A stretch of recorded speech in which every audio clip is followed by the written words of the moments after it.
Всю ночь за стенкой у Николая Степановича снова гремела музыка, доносились голоса, смех, звук битых бутылок. Он стучал в стену, звонил в дверь, но молодые соседи лишь смеялись громче.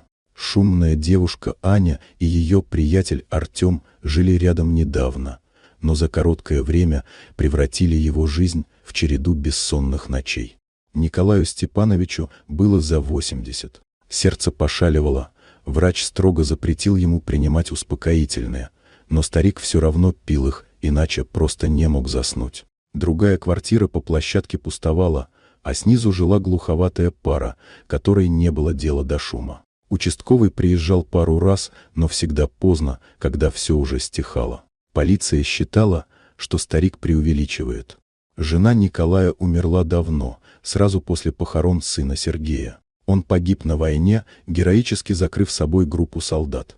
Николай часто возвращался к воспоминаниям о нем, особенно когда не мог уснуть. Сергей был их гордостью. Упорный, честный, хотел служить стране. Он не дожил и до 25.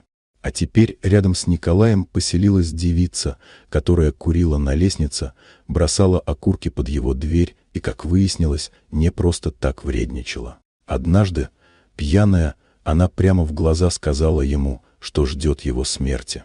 Хотела расширить жилье, ее парень уже выкупил соседнюю квартиру.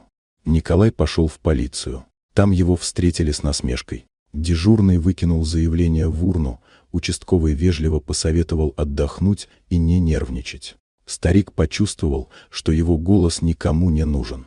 Однажды ночью Аня снова шептала в его дверь, желая ему смерти. Утром, доведенный до отчаяния, Николай пришел в участок. Поднялся шум, сотрудники начали отмахиваться.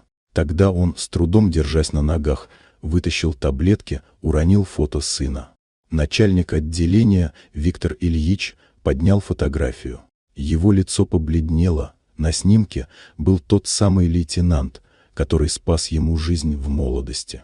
Он вспомнил, как тот в бою накрыл собой гранату. Лейтенанта звали Сергей. Он больше никогда не забыл этого имени. Виктор Ильич лично пригласил Николая к себе в кабинет. Разобрался в ситуации. Прослушка и камера на лестничной площадке подтвердили: Аня с Артемом целенаправленно изводили старика. Полиция действовала быстро. Обоих вызвали в отдел. На допросе выяснилось нечто неожиданное. Аня рассказала, что ее мать однажды призналась. Ее настоящий отец – тот самый лейтенант, Сергей. Но она никогда не простила его за то, что он погиб. В ее голове все смешалось – горечь, обида, одиночество. Николай смотрел на нее и вдруг понял, перед ним не просто соседка. Возможно, она его внучка. Прошлое не изменить. Но Виктор пообещал, теперь Николай Степанович будет жить в тишине и безопасности. Поздно, но справедливость все же настигла тех, кто пытался его сломать. Вот такая удивительная история. Дорогие друзья, если вам понравилось видео, поставьте лайк, а также подписывайтесь на канал, впереди еще много интересного.